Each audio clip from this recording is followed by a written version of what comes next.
For those just joining us, hello and welcome to today's webinar. It is the last full day of summer. Fall is coming slightly later than usual this year on the 22nd. So tomorrow, the first day of fall. Kind of excited, to be perfectly honest. Moving away from some of the warmer summer temperatures into the more temperate fall temperatures with cool evenings where I am based just east of Toronto, Ontario, Canada. So again, instructions are on the screen for materials that you can gather. Anna has also shared them in the chat box. I am just going to share my screen briefly here to introduce you more formally to this event, which will be recorded and will be approximately 1 hour in length. So baby, it's cold outside. Indeed, it is the name of a song that we hear quite a lot through December and maybe parts of January. I've certainly been humming it in the back of my head for the better part of 2 weeks. This is going to be an interactive experience presented by Project Learning Tree, our regular collaborators on webinars. Just to let you know where I am based, I mentioned I was just east of Toronto, so our office is located on the traditional territory of the Anishinaabe, Huron-Wendat, Haudenosaunee, and Mississauga peoples. This is Williams Treaty territory. You can find out the traditional peoples of the land where you are based at nativeland.ca. A little bit about Green Teacher before we jump into things. Green Teacher's mission is to enhance environmental literacy among young learners by equipping both practicing and aspiring environmental educators in all educational contexts with innovative, relevant, evidence-based resources. And this is all part of our vision of ensuring that each successive generation of young learners is more environmentally literate than the last. Green Teacher has been producing a nonprofit magazine for over 30 years in North America, and the next issue comes out tomorrow on the first day of fall. So our fall 22 issue comes out tomorrow. So subscribers will have access to that, as well as our vast archive and resource portal. Green Teacher has been producing numerous books. 10 have been produced so far, and others are in the works.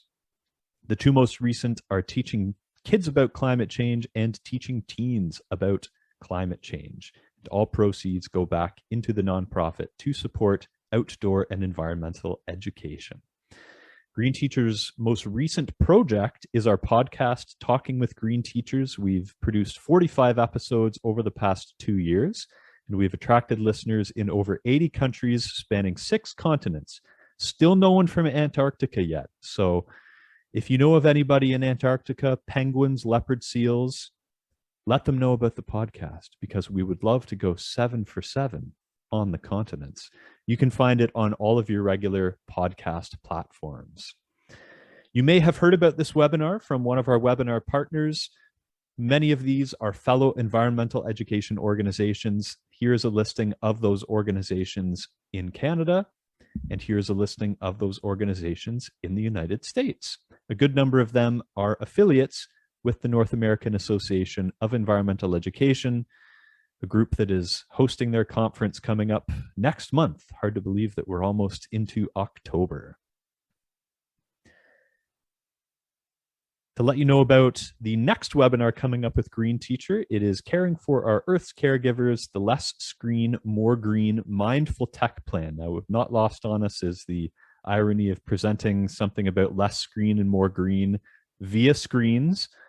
But the idea is to take the knowledge from this screen-based event and apply it to life outside of being glued to screens. So that's coming up November 2nd and 9th of this year, and it's 4 p.m. Pacific, 7 p.m. Eastern. Our core presenters for today's workshop. First, I am pleased to introduce from Project Learning Tree, Anna Lerner. She is the instructional designer, adult learning, for Project Learning Tree, or PLT, which is an initiative of the Sustainable Forestry Initiative. Anna's wealth of adult education experience includes everything from developing massive open online courses, or MOOCs, for government officials in Latin America and the Caribbean, to leading training and professional development initiatives for formal and non-formal educators. Joining her today is Molly Gillespie. She is the Alaska Project Learning Tree Coordinator and is continually inspired by the educators she meets through PLT events. She has extensive experience teaching kids outdoors and believes that public lands, forests, and urban green spaces make the best classrooms. No disagreement, I would imagine, from this crowd, certainly not from myself. So I will unshare my screen and pass the virtual baton over to Anna and Molly. Great. Thank you so much, Ian. Welcome, everyone. I'd like to just start by asking you to close your eyes and think of a beautiful place that you were maybe as a child, maybe where you lived or near somewhere you liked to visit, an outdoor place. And if you can, think of that place as the seasons changed. So Ian mentioned that we are transitioning from summer to fall in Alaska, in the interior, and we're certainly experiencing that quite quickly. And as you think about those places, think about there's a favorite tree that you have. And what does it smell like? What does it feel like? What does it look like? And as the seasons change from fall and autumn gives way to winter, what happens to your tree? What happens to that landscape around you? What are you envisioning? What are some of those favorite winter activities that you experienced? And you can open your eyes, and just a reminder that experiences in nature have special places in our hearts. And these childhood experiences can create memories that can last a lifetime and bring moments of joy and comfort to us. So that's what we're trying to capture as we encourage you to take your students outside year-round. And if you saw those photos, that's near where I live as the seasons change from fall or from summer to autumn to winter. Anna? Thanks so much, Molly, for taking us through that brief icebreaker, and as a way to recognize the Indigenous peoples as right owners and stewards of this land from time immemorial. Each one of us will do our own land acknowledgement when via chat. And I invite you to introduce yourselves in the chat as well with your first name, your location, whose land you're on, and the ages and audiences that you teach. If you're still learning, as many of us are, or you're just joining from somewhere new, I encourage you to explore nativeland.ca. Thank you, Ian, for posting it on the chat. It's a great tool to learn more about the land that you are on. And I acknowledge and I'm grateful to work, live, and learn in the unceded territory of the Manahoac peoples in Reston, Northern Virginia. These are the ancestors of the Monacan Indian Nation, one of the 11 tribes recognized in the state of Virginia. And as Ian said, my name is Anna Lerner, and I'm a Director of Instructional Design and Adult Learning for Project Learning Tree. And I lead the professional development work that we do, collaborating with a network of partners such as Molly to provide fun, hands-on, and locally relevant, and many times free, professional development events to formal and non-formal educators. So let's take a look at our outcomes for today. So outcomes are essential for us to measure and chart our success, and we do our best to identify and deliver on them in all aspects of our work. So the session will be a success when you feel confident to do the two following things: using the outdoors to create fun, authentic learning during cold weather, and using PLT engaging hands-on activities and resources for leading K-8 students in outdoor learning year-round. So here's how we're going to get there. So after this brief introduction, Molly's going to take us through making your own nature journal. So if you haven't collected the materials, now it's the time to do it. Tips, then we're going to look into tips for leading the outdoors activities during the cold weather, and we're going to finalize with some questions and time for comments. And yeah, and this is an interactive webinar, so conversation is encouraged through the chat, and it's an opportunity to ask questions at the end, but you should feel free to share your comments, suggestions, your own tips and your own strategy that you've done in the past that you really liked it. in the chat. That's the richness of this experience, that it's not just the content coming just from Molly and me, it's coming from all of you, all your expertise and all your experience. So really briefly, just talking a little bit about the benefits of using nature and the environment. So number one, I'm just gonna go on top 5 here because we could go on and on for an hour, but I'm just gonna keep it to top 5. So the first one is to provide motivation. So using nature as context for learning often increase learners' enthusiasm, engagement, and their participation in activities. They are more likely to remember what they learn and the practice. So learning using new skills in real life contexts, such as outdoors, helps learners see how and why it is important in their everyday lives, and it motivates them to learn and to succeed. And it also helps to move learning from the abstract to the concrete. And the second one, it strengthens STEM skills. So doing activities outdoors with your learners can support a wide range of STEM skills, including applying logic, learning from mistakes, thinking creatively, working collaboratively, and communicating ideas. Number 3, it enhances cross-curricular learning. So by doing activities outdoors or in nature, not only children develop the science skills, but they can also do better in understanding math, social studies concepts, and strengthen their language proficiency. Number 4, it supports diversity. The outdoor offers an infinite variety of pathways and materials for learning skills and concepts. This diverse context is beneficial for diverse learners with wide range of social, emotional, physical, and cognitive and cultural needs. And number 5, it's excellent for supporting child development. We know the research shows how fresh air and sunlight are good for children's health and well-being. And outdoor learning can improve learners' attention skills, elevate their mood, and provide opportunities for physical development. So, as I mentioned, these are just some of the benefits. There are many, many more. So if you have used nature and the environment to teach, what other benefits didn't we mention? Please share on the chat with us. We'd love to hear from you. What are some of the things that you've seen as benefits that your students have shown? Exercise, yes, Michelle, increases mood. What else? Focus, Ian, yes, it's calming, right? That focus, exactly. Equity, thank you, Jade.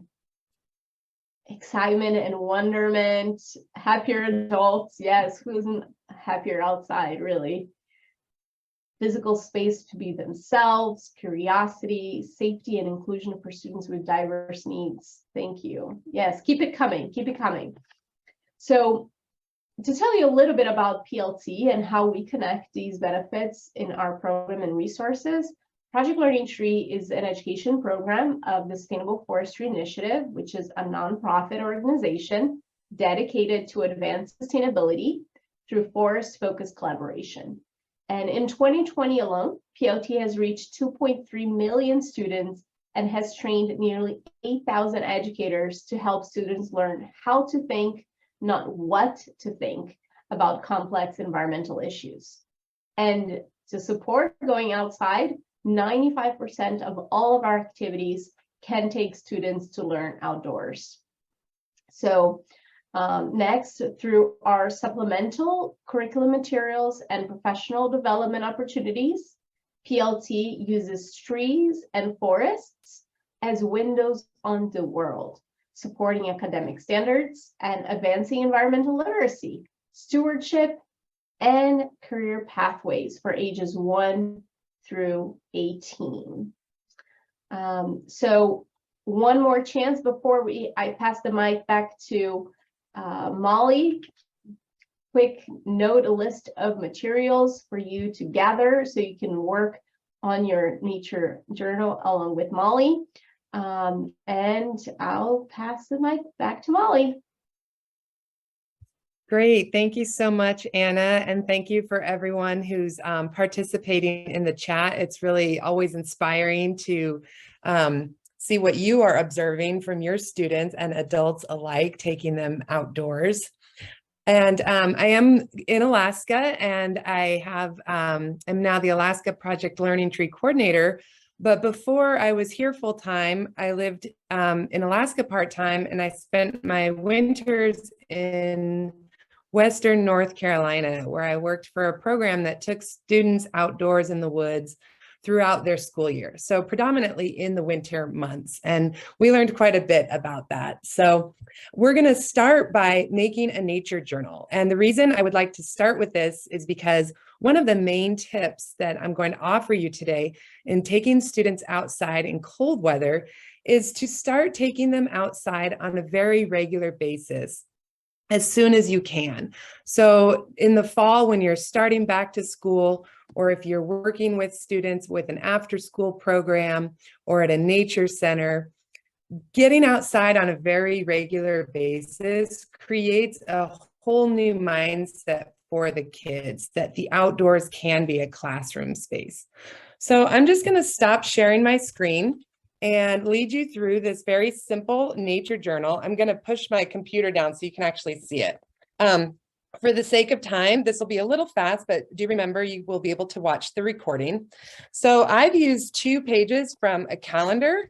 I have a photographer friend that lives in the Denali area, and I contacted him for extra calendars. Of course, 2020 was a great year to get extra calendars from tourist destinations, because they, of course, had them, didn't sell.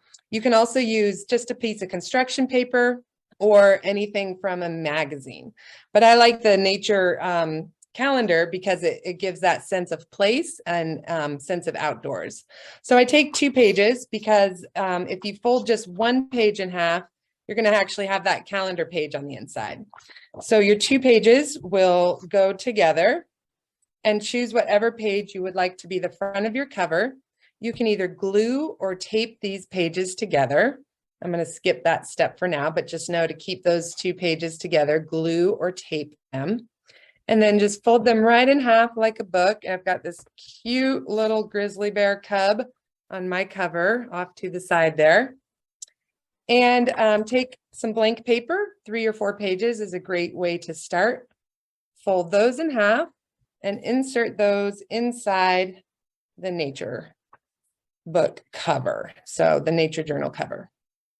All right, now we're going to make the binding, and this part's really fun. And this is where either your stick or your pencil and your rubber band come in. The stick makes a nice nature connection. And if you don't have sticks nearby, or if it's not appropriate for your students to be running outdoors and gathering a stick, or let's say the day you're going to do this, it's dumping rain. And so when you take them outside to get a stick, it's nice and wet. Let them save that stick. And in the meanwhile, a pencil is a good alternative. This is for the binding. So we're just going to go about 1/3 of the way up and 1/3 of the way down to make a little cut. So you'll take your scissors, and you'll just cut a small little triangle, making sure you're cutting through the pages of the calendar and the blank pages inside. So I say about 1/3 of the way down. That makes it a little bit easier to open the book. If it's too close to either edge, it gets a little tricky. Okay, so you have your 2 slots, and you're going to take your big rubber band, open your nature journal to the very center. So you should have these 2 slots cut out in the very center. If you didn't quite make it through that paper, make sure you go back and try it again. Take the tip of the rubber band, push it through the top slot. And this is where you can get your children who are a little bit more adept to help the ones who need a little bit more help. This is a little bit tricky even for adults, but it can be done.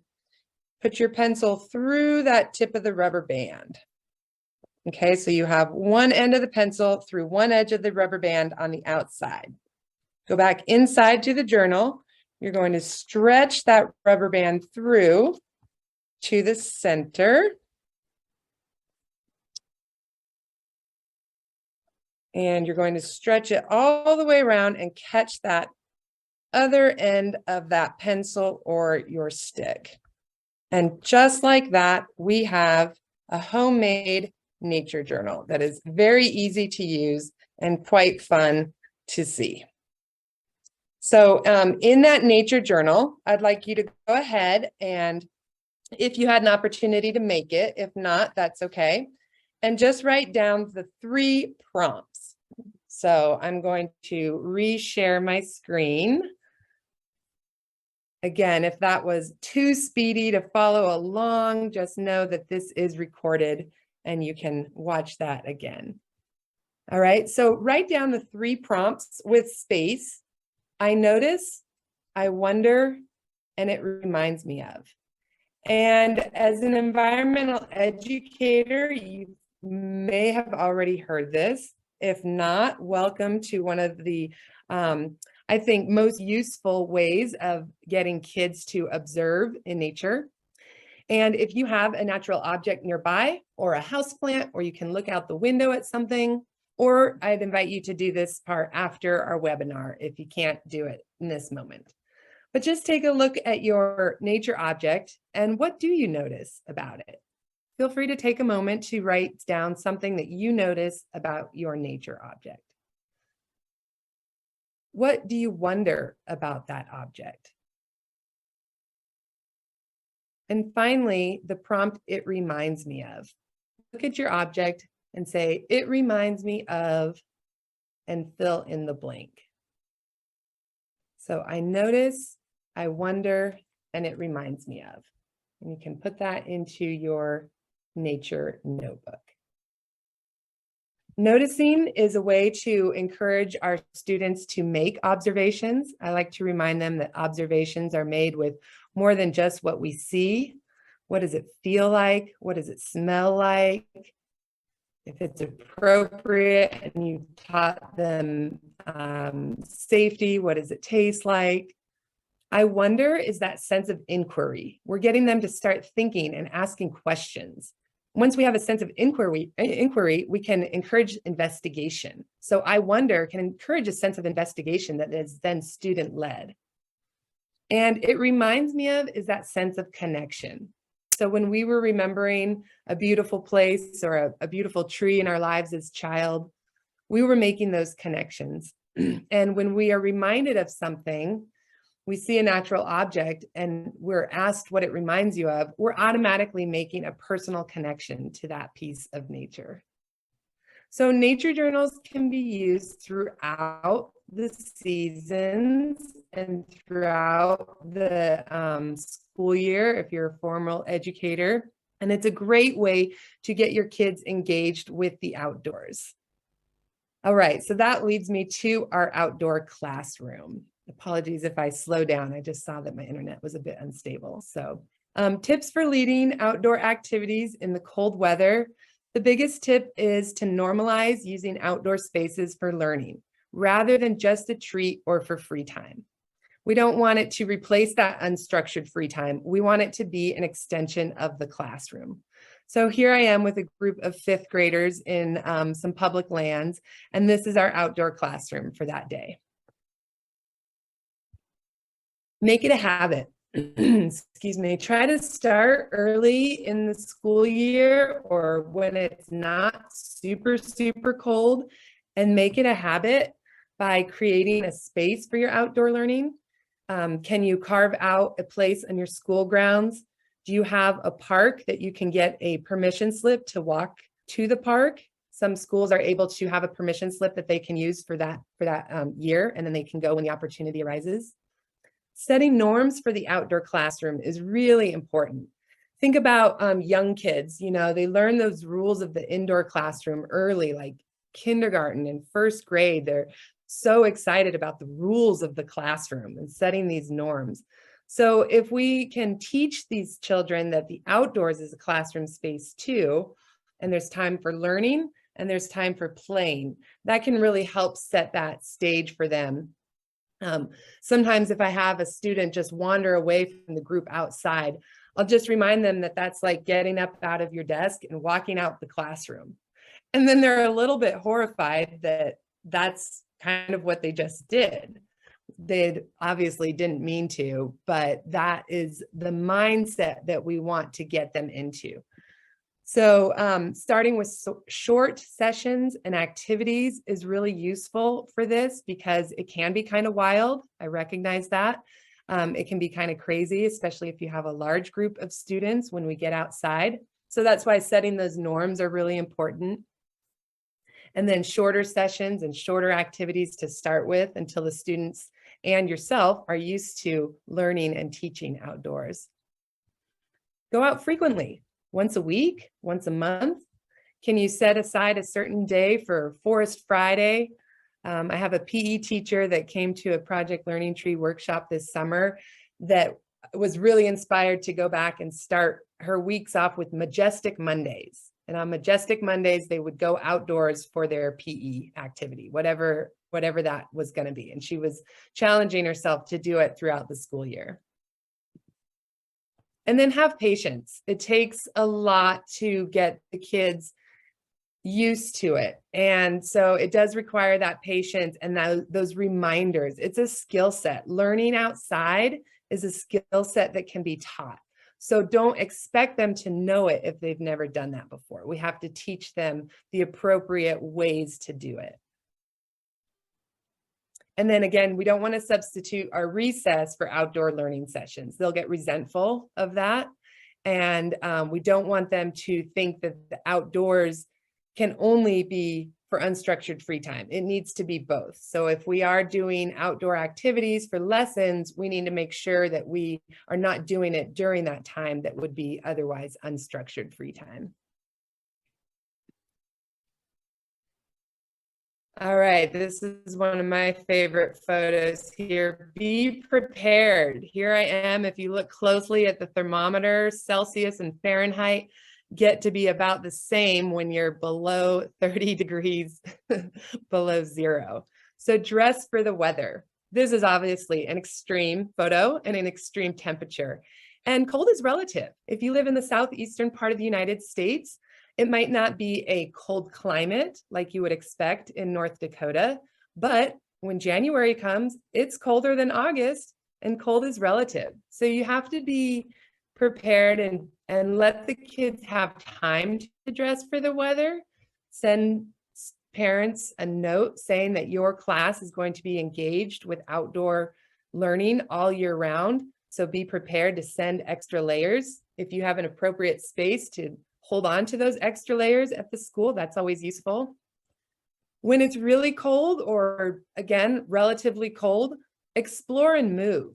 Plan shorter activities, nature walks, scavenger hunts, tag games. Ecosystem tag games are a great way to engage in the natural world as well as teaching a lesson and having fun and movement. Movement keeps us warm outdoors for sure. Another good tip is to observe more and write less. It's hard to write with cold hands. It can be hard to write with gloves. If it's below 32 degrees Fahrenheit, 0 degrees Celsius, whiteboards don't work with dry erase markers. So using hand lenses, using laminated sheets for scavenger hunts or identifying plants and trees on your campus. Laminated sheets are excellent because if it starts to drizzle just a bit, they don't get wet.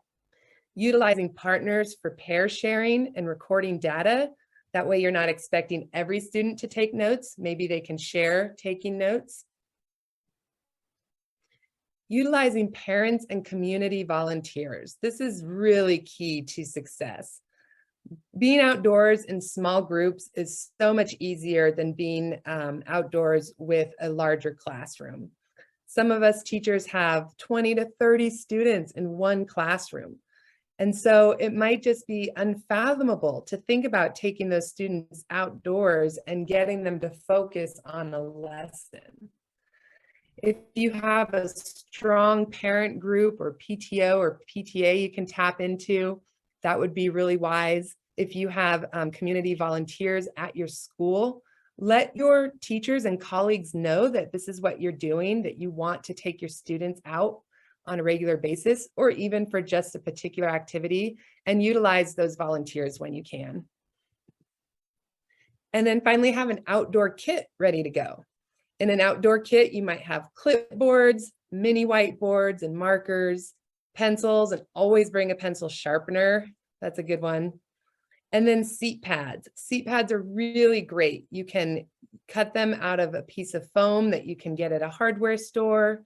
You can actually use a full-on camp chair, or a really inexpensive and accessible way to go is just a piece of cardboard.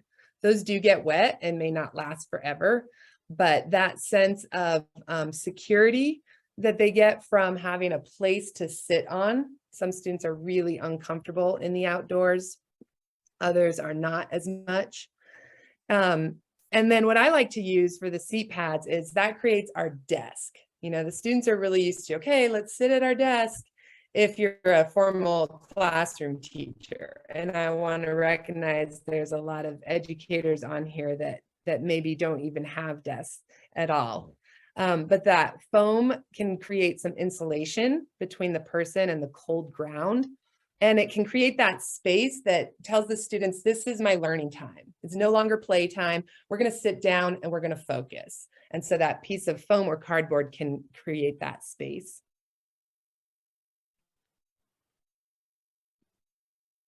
Observing natural phenomenon. So this is really key to going outdoors when it's cold. Doing worksheets or doing sitting down and reading a book, that's really challenging in cold weather. I encourage teachers to do that with their students on warmer days, especially. Take your worksheets outside. If it's time to read, let's go read outside if the weather's nice. And if it's challenging to sit down for a long period of time or write anything because maybe there's a little mist or it's just too cold, just going out to observe natural phenomenon is really exciting. Encourage that sense of inquiry, questioning, and investigation. So going around with a hand lens to notice and wonder, and it reminds me of, you can have your students go do this outside and then come indoors and write it down in their nature notebooks. And that's always kind of fun to do that and then go back outside and see what they remembered, what they noticed or wondered or it reminded me of. So going in and out using the components of both. So that's a good segue. Begin with prompts inside and then go outside to make your observations and share those observations. So of course, being project learning, when the temperature drops, lots of things change, like leaves are dropping. What other ways do trees respond to the cold? You can start that discussion inside, then go out and make your observations. What parts of the trees and plants do we notice in the cold that we didn't notice in warmer weather? What animals do we observe and what are they doing? So these kind of questions are all a little bit based on the seasons here. And again, if you're going outside on a regular basis, you can really tap into some changes that might be occurring on maybe a tree that you visit every day or every week or once a month or see every day as you come inside.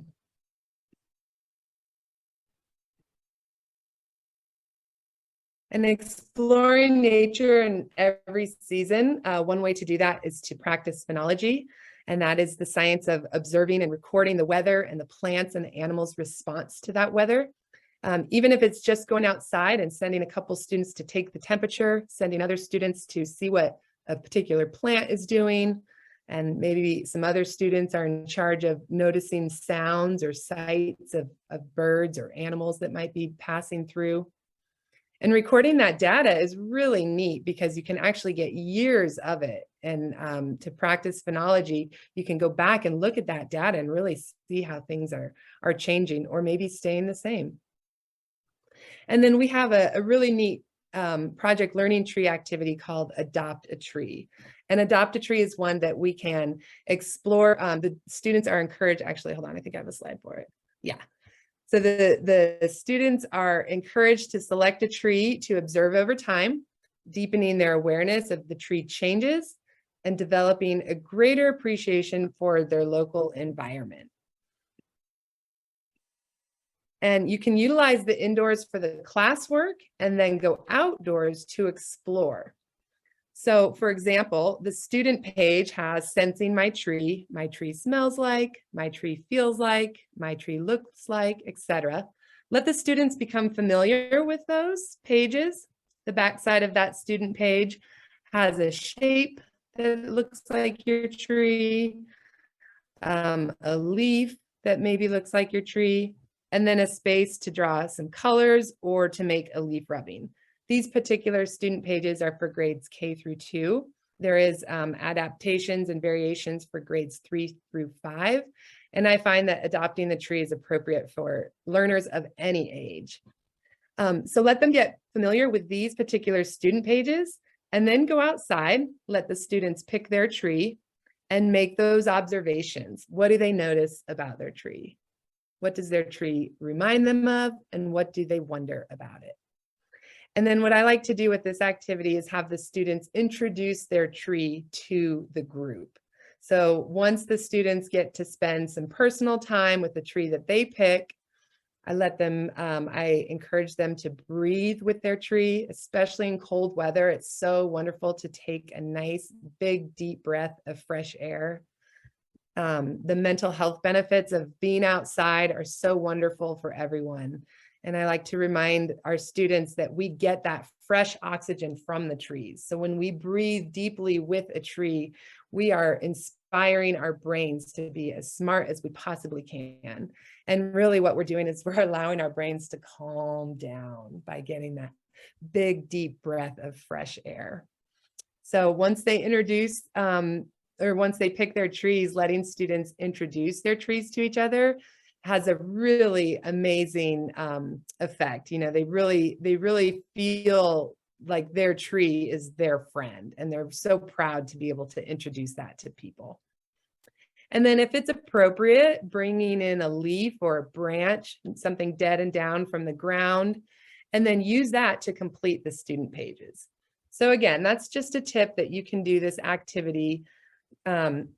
I had these big ideas of having some students fill out these student pages just last week, and a day that I taught in a park in Anchorage. And it was just windy enough and just drizzly enough that it wasn't going to happen. So we just explored the trees instead. Am I doing okay on time, Anna? You're doing great on time. Great, thank you. There's 11 more activities from Project Learning Trees Explore Your Environment Activity Guide to do with your chosen tree. So this activity alone will lead you into all kinds of wonderful activities that you can do with your students based on that tree that they choose. All right, and finally, just try it. Here's some photos of my day just last week in Anchorage. This is a city park. You can see a gas station in the back corner there. Really busy street on the side. I love urban nature just as I do rural nature. Here's the students observing their trees. You can see these this program through the Anchorage Park Foundation offered chairs, these little camp chairs for us to use. Here's one student, she wanted her own personal tree and she chose these two because they were so different looking and they were growing from the exact same spot. So she thought those two trees must be friends, which I thought was very sweet. And then here we are making introductions. So these are the students going around and telling us all about their trees. We used a dichotomous key to identify the trees as a group before they all adopted their tree. And here's one youngster looking up to the very top of his tree, trying to make all the observations he can. And that was in Anchorage just last week. So you can see our fall is well upon us here in the North Country. And finally, have fun with it. These are some fun pictures taken from Western North Carolina, Hendersonville, for those of you familiar with the area, January 13th, 2020. So a warmer climate in general, but on this particular day, a group of educators were at a school and we were actually teaching weather. So we had all these games planned and all these lessons planned, and then it just started precipitating. And if you look really close, that precipitation is white. In Western North Carolina, when it snows, school shuts down, everybody goes home instantly. So immediate chaos ensued. So we gave up on our lessons and we just let the kids start catching snowflakes in their mouth. It was an excellent time to describe a cold weather front, which was one of their lessons.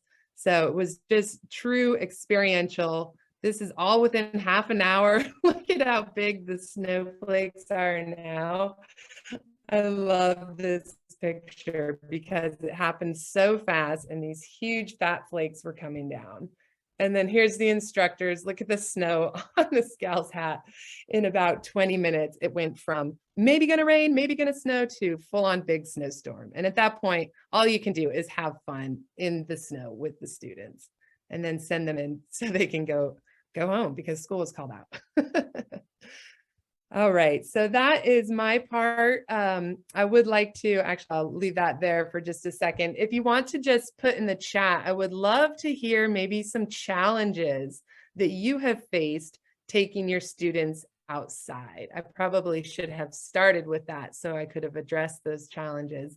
But I'm just curious about that because I want to recognize that I can say, let's go outside. It's awesome. Everyone should do it. And then the reality is it's hard. It's hard to stay organized and to keep your students safe and to get all the work done that we need to get done as teachers. And so I hope that these tips encourage you to try it, to have fun, to make it a habit, and to do the best that you can. And I do think that as you go along, especially through the school year, you'll find it easier and easier to do that. And for those of you who are non-formal educators, maybe meeting students outside their formal classroom, I think taking the kids outside might be easier for you in some ways, but I'd also love to hear various challenges as well. And then with that, I'll pass it to Anna and look through your chat. Thank you so much. Thanks, Molly. And we do have many comments coming in. And so I think it would be interesting to see, you know, as if you want to go back one slide, Molly, as Molly and I, you know, talked about this webinar and planned this webinar for you, we talked a lot about, you know, what are the challenges? How can we address it? So I'm sure Molly will have some suggestions and additional tips for you on the chat on how to address it. Which is wonderful. I appreciate all the comments that are coming in so that we can help you. So let's move on. I just wanted to say, so the activity that Molly shared with you all, the Adopt a Tree, it is an activity from PLT's Explore Environment. This is a guide that we launched last year, if I'm not mistaken.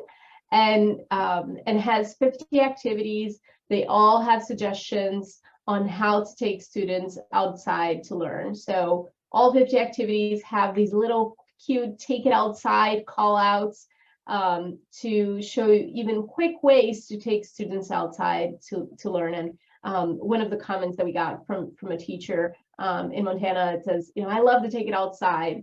For teachers that have challenges with moving out of the classroom, sometimes a gentle push is all we need, and to take it outside provides just that. So we also have 20 of the activities in the guide are exemplary activities for doing outdoor instruction. So we try to incorporate outdoors as much as we can. There's also opportunities to do it indoors if that's what's going to work for you that day. And all the activities are correlated to academic standards such as NGSS, Common Core, and C3. We know that how important that is for educators, both formal and non-formal. And so you can find, this is an example, what you can see on the guide. This is an example of the practices and concepts connections that you would find for the Adopt a Tree activity that Molly took us through. And on our website, you can also find more detailed correlations to national as well as state standards. And one thing I also want to mention that we have a free version of the Adopt a Tree activity both English and Spanish on the PLT website. And we also have a lot of other activities for doing learning outdoors in the forest, in a local park, in the backyard, inside the classroom, or even around the home, to learn how to learn about the environment and the importance of it, and how to do more stewardship with your activities with your students and even kids.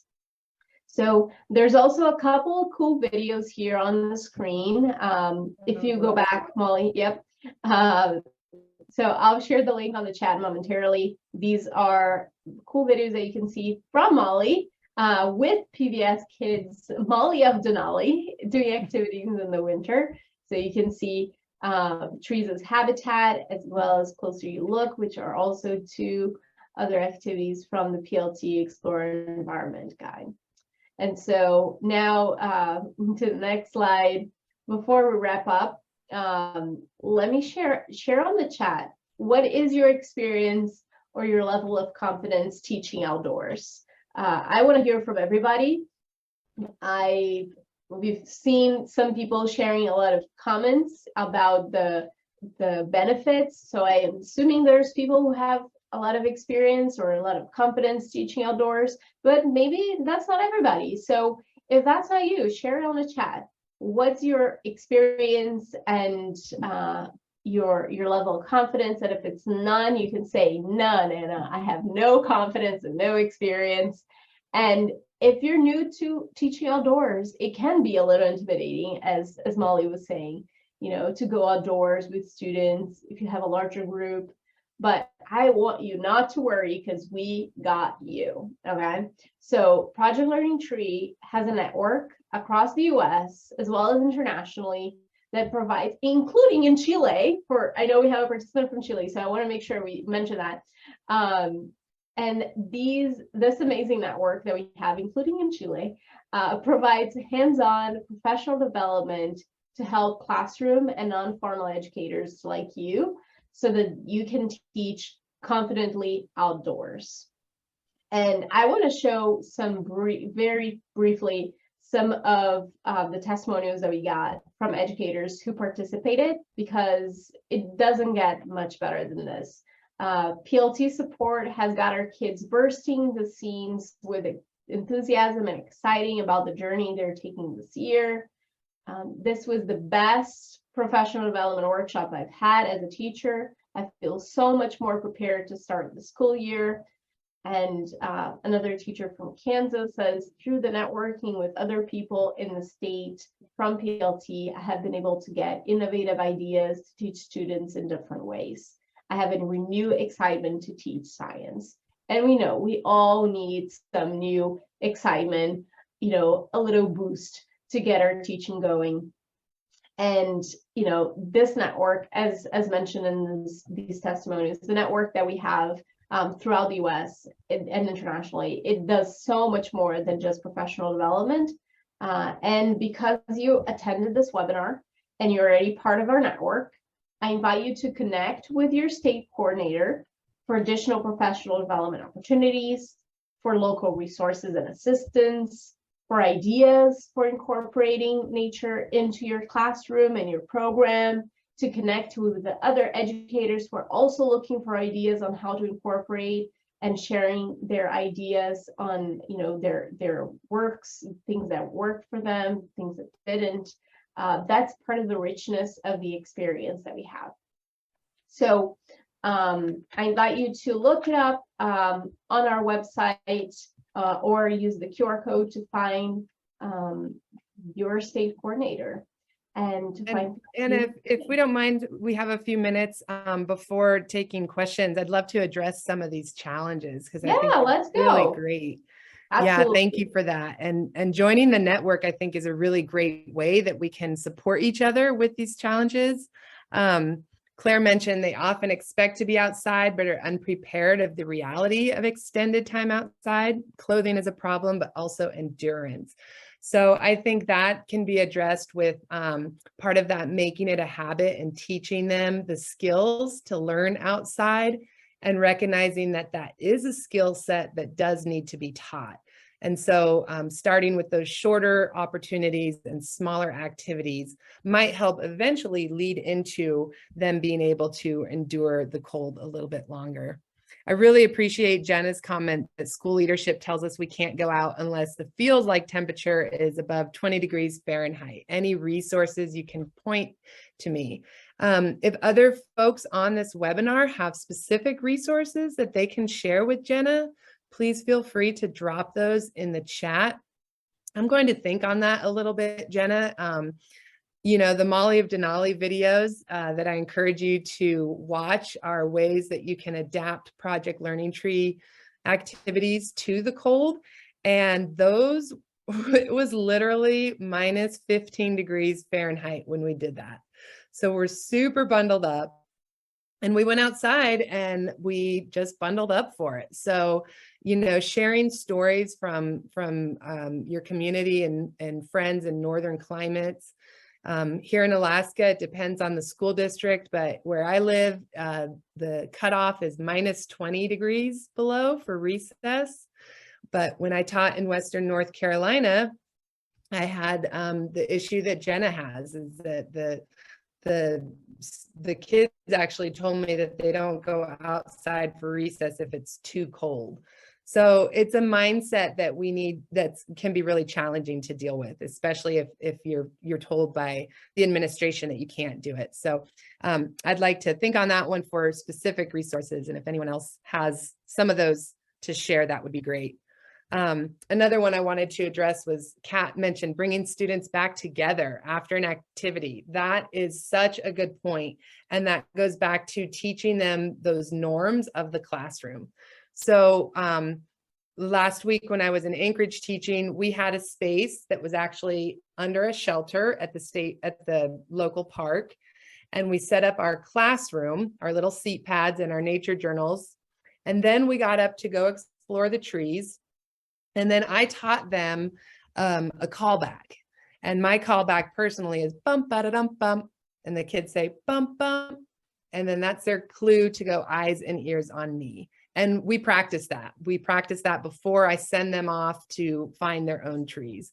So teaching some kind of callback and eyes and ears on me. And then if you're still struggling or students are still going crazy or they're not coming back together, just reminding them of the inside classroom behavior. I'll often ask them to close their eyes and picture themselves going back into the classroom after recess and think about how their behavior changes from being outdoors playing with their friends to sitting inside the classroom, getting ready for their next lesson. I kind of lead them through what it might look like to come into the class and to get quiet and respectful and ready to learn and listen. And then I ask them to open their eyes and look at their outdoor classroom with the sky for ceiling and the trees for walls. And then I remind them that those same expectations of respect and safety and being good listeners and good learners is also expected in the outdoor classroom. And one more I wanted to address is there were a couple that they're kind of similar, not having a good space as far as natural space goes, and then also maybe overutilizing a space. If you only have a very little natural area, overutilizing that space. So on those, I would encourage you to try to find if you have a park that you can walk to, and if not, one tree is really all you need. And again, that Project Learning Tree activity book can really help you figure out what you can actually do. That's the what. That's the work's been done for you. How can we go outside in these small spaces? And maybe it's taking small groups a little bit at a time to do that. So thank you for sharing those challenges and also for sharing how confident you are or are not. And yeah, thank you. And I'll hand it back to Anna. So just want to thank everybody for coming. Thank you for sharing all that you've your experience, your tips. I know that we've already, shared some of the questions, but if you have other questions that you want to ask, or other tips that, answer the questions of others, please feel free to share it on the chat, and we welcome you to do so. And as we close out, I just want to invite you to, again, stay in touch with us. We love celebrating educators who are using nature to teach. So tag us on your post using hashtag Project Learning Tree. Follow us wherever you go for social media. If you want to go to the next slide, Molly, we have all of our social media presence here. So let's celebrate you. Share your photos when you take students outdoors in the winter or even colder weather. I know we are already having some colder days, at least where I am. So please tag us. We love to celebrate you. And again, thank you so much for coming. And please take 1 minute to answer the survey evaluation that Ian just posted on the chat. We really love hearing from you, hearing what you learned about the session, what we could do better. This session we crafted directly and especially for you. And so having your feedback is wonderful so we can keep improving it and making these efforts even better. So that's all that I have. I think we know we're right on time. So yeah, so I just want to say thank you all so much, and I hope you enjoyed it, and hope to see you all again in the next time.